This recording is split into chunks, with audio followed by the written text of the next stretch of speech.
Елбасының соңғы жолдауында цифрландыру жүйесі басты назарда алынған. Осы бағытта Павлодар өңірінде цифрландыру әр тарапты дамып келеді. Оған дәлел e-қызмет жүйесінің қолданысқа енуі десек болады. E-қызмет ыңғайлы, жылдам, әрі жариялы. Мәселен, еңбек демалысына немесе материалдық көмек алуға өтініш жазуды, өз жетістіктері мен марапаттарын тіркеуді мемлекеттік қызметшілер тек қағаз түрінде ғана емес, сонымен қатар электронды форматта да жасай алады. Оны жүзеге асыруға оларға елімізде белсенді енгізіліп жатқан e-қызмет ақпараттық жүйесі көмектеседі. E-қызмет дегеніміз не? E-қызмет персоналды басқару ықпалдастырылған ақпараттық жүйесі біздің еліміздегі мемлекеттік қызметтің кадрлық әлеуеті. Сондай-ақ Қазақстан Республикасының мемлекеттік қызмет істері және сыбайлас жемқорлыққа қарсы іс-қимыл агенттігінің және мемлекеттік органдардың персоналын басқару қызметінің басты мәселелерін шешу, персоналды басқару процестерін дамыту мен жетілдіру жүйесі болып табылады.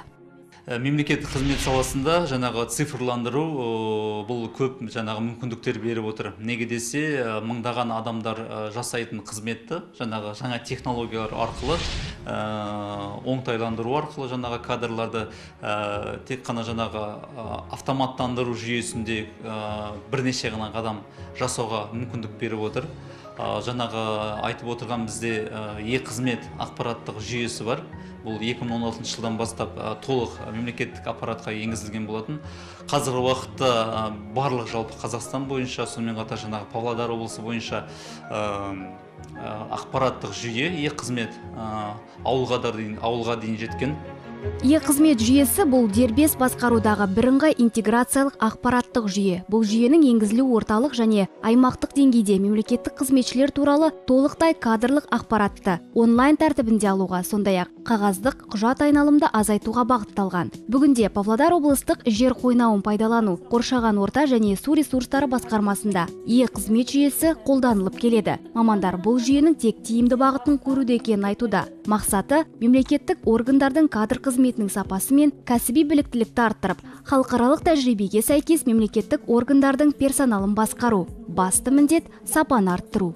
Мысалы, жылдың басында агенттік төрағасы Алик Шпекбаев өзінің жаңа кеңейтілген алқа отырысында осы жылы, яғни біз осы e-қызмет автоматтық жүйесін және автоматталған жүйені пайдаланып, кадрлар, HR қызметкерлерінің санын азайтып, оның арқасында жаңағы үнемделген ақша қаражаттардың жалақының өсуіне жаңағы ықпал етеді деп осындай бір тапсырма қойған болатын. Жыл ішінде бұл жаңағы тапсырма жүзеге асырылды. Қазіргі уақытта мысалы 14 есеге жаңағы кадр жұмысының жұмысы артты. Неге десе, мысалы 30-28 адамды біз 28-30 шақты адамды Қазақстан бойынша біз қысқартып, оңтайландырып, бірақ олар жұмыстан толық шыққан жоқ, басқа қызметтерге ауыстырып, бірақ дегенмен де жаңағы бұл орталық ОТСО құрылды Қазақстанда, ол Астанада орналасқан ұлттық кадрларды персоналды ұлттық басқару орталығында. Бұның негізінде жаңа 3-ақ қызметкер, енді агенттік бойынша 3 қызметкер, бүкіл жаңағы оның алдында 30 қызметкердің жұмысын жасап, жаңағы 14 есеге жұмысын артып, жаңағы 400 мысалы құжатты жасауға мүмкіндік тудым. Осының арқасында жаңағы HR қызметкерлерінің тиімділігі өсіп, жаңағы бір маман жаңағы 30 адам атқаратын жұмысты өзі атқарады. Жаңағы 400 құжат десе, мысалы 400 құжат дайындауға мүмкіндік берді.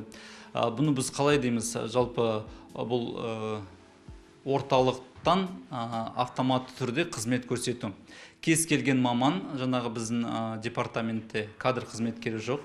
Ол өз орнында отырып, жаңағы белгілікті бір мысалы өтініш бола ма, немесе бұл қызметтік хат бола ма, өз орнынан толтырып, кейіннен ол бірден басшылыққа барады келісімге, бірден жаңағы орталыққа жетеді Астанадағы біздің жаңағы кадр қызметкерлері бар, сол жаңағы айтқан басшысы, ол тікелей көреді, келісімнен өткізеді, мысалы тікелей төрағаға түседі ол агенттік басшылығына.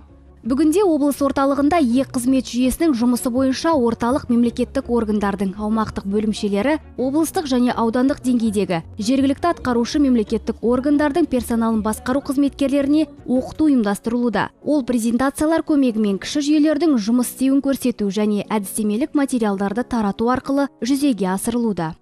2016 жылғы 14 желтоқсаннан бастап e-қызмет жүйесі қолданысқа енгізілді. Қазіргі уақытта e-қызмет жүйесіндегі жұмысты мемлекеттік органдар штаттық тәртіпте жүзеге асырады және онлайн тәртібінде мемлекеттік қызметшілерге қатысты толық кадрлық ақпаратты алуға көмектеседі. Мемлекеттік органдардың кадрлық қызметтері барлық операциялық үдерістерді осы жүйеде жүзеге асырып, кадр қызметкерлерінің жұмыс тиімділігі арттырылды. Осы жүйені енгізгеннен бастап ақпарат алу, уақыттық, еңбек шығындары қысқартылды.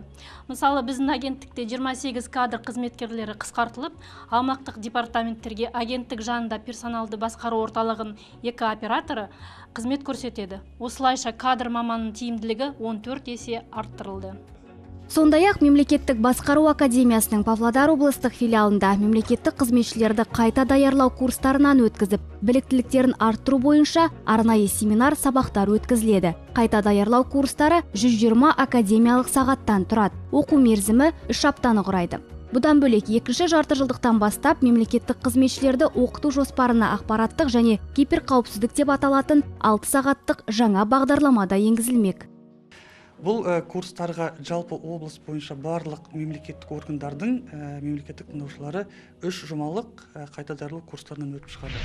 Қайта даярлау курстары бізде 120 академиялық сағатқа білім бағдарламалар әзірленген.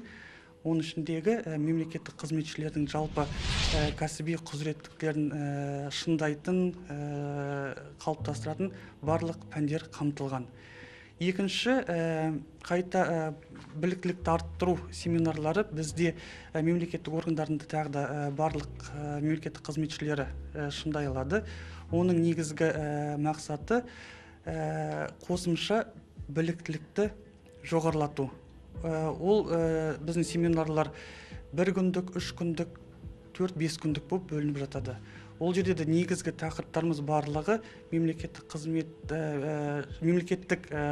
органдарында, мемлекеттік жүйеде жаңадан енгізіліп жатқан барлық жаңашылдықтарды біз үйретіп шығарып отырамыз.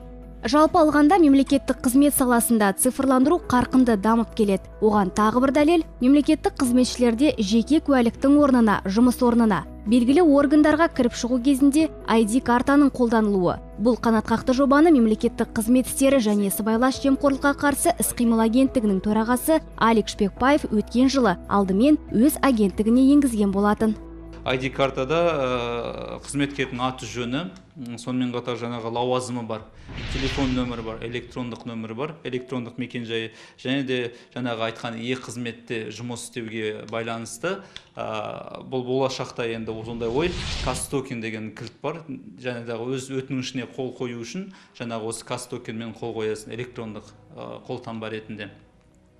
Бұл негізінен айтқанда біздің төрағаның тапсырмасы бойынша біз тек қана қазір уақытта агенттікте және де оның құрылымдық жаңағы аумақтық департаменттерінде енгізілді. Бұл соңғы нұсқасы емес. Қазір уақытта агенттік жаңағы президент әкімшілігінің жаңағы келісімімен жаңа форматты енгізуде. Болашақта бұндай ID карта жаңағы мемлекеттік куәліктерді алмастырады. Сонымен қатар бұның тағы бір пайдалы жері мемлекеттік органдар арасындағы қызметкерлердің жалпы жүріп тұруы. Мысалы, егер де мен осы орталық аппаратта агенттікте немесе осында істеп облыстық әкімдікте барған кезде алдын ала біз оларға тізім беру керекпіз. Ол да біздің жұмысымыздың уақытын алады. Ал мысалы орталықта қалай болашақта жасауы мүмкін? Осы барында ID карта кез келген мемлекеттік қызметке кірген кезде оларда модуль тұрады, Wi-Fi модуль. Мен келе жатқанда бұл менің кім екенімді сол жалпы ортақ база болғандықтан жаңағы ол да e-қызметпен байланысты болады. E-қызметпен. Жалпы ортақ база e-қызметте бүкіл қызметкерлердің тізімі бар. ID картаның ең тиімді тұсы мемлекеттік қызметкерлердің куәлігін көрсетіп, лауазымын жұмыстан тыс пайдалануын болдырмайды. Ал қызметтік куәлік ескі жүйенің қалдығы дейді мамандар. Жалпы мемлекеттік қызметтегі жемқорлықты жойып, жұмыс тиімділігін арттыру үшін біраз өзгерістер енгізілуде. Бұл ретте e-қызмет жүйесі өте тиімді. Өз кезегінде e-қызмет жүйесін пайдалану мемлекеттік органдарда кадр қызметтерінің жұмыс өнімділігін арттыруға және ақпаратты алу мен жаңарту кезіндегі уақытты, еңбек шығындарын азайтуға мүмкіндік береді. Жүйе мемлекеттік қызметкерлерге қатысты толық кадрлық ақпаратты қамтитын болады.